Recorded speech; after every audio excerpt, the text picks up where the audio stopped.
ഇന്ന് നമുക്ക് Arabic healthy ഡിഷായിട്ടുള്ള തൽബീന ഉണ്ടാക്കാം. വളരെ ഹെൽത്തി ആയിട്ടുള്ള ഒരു ഡിഷാണിത്. വളരെ ഈസി ആയിട്ട് ഇത് പ്രിപ്പയർ ചെയ്യാം. പല രീതിയിലും ഇതുണ്ടാക്കും. ഞാൻ ഉണ്ടാക്കുന്ന രീതിയാണ് ഇപ്പോൾ ഇവിടെ കാണിക്കുന്നത്.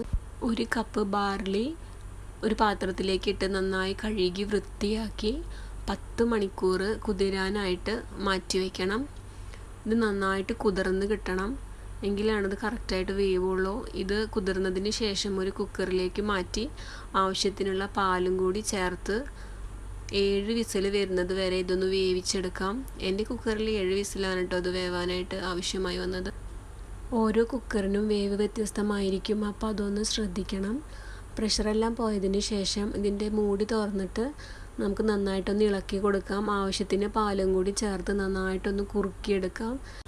മധുരത്തിനായിട്ട് ഈത്തപ്പഴമാണ് ചേർക്കുന്നത്. അത് ചേർത്ത് നന്നായിട്ട് മിക്സ് ചെയ്ത് കൊടുക്കാം. എല്ലായിടത്തേക്കും നന്നായിട്ട് ഇളക്കി യോജിപ്പിക്കണം. അതിനുശേഷം നമുക്കിതൊരു സെർവിങ് ബൗളിലേക്ക് മാറ്റാം. പഞ്ചസാര ഒന്നും ചേർക്കുന്നില്ല. അവസാനമായി കുറച്ച് നട്ട്സ് കൂടി ഇട്ട് കൊടുക്കാം. ഹണി വേണ്ടവർക്ക് അതും കൂടി ഒഴിക്കാവുന്നതാണ്. വളരെ ഹെൽത്തി ആയിട്ടുള്ള ഒരു ഡിഷാണിത്. തൽബീന റെഡി.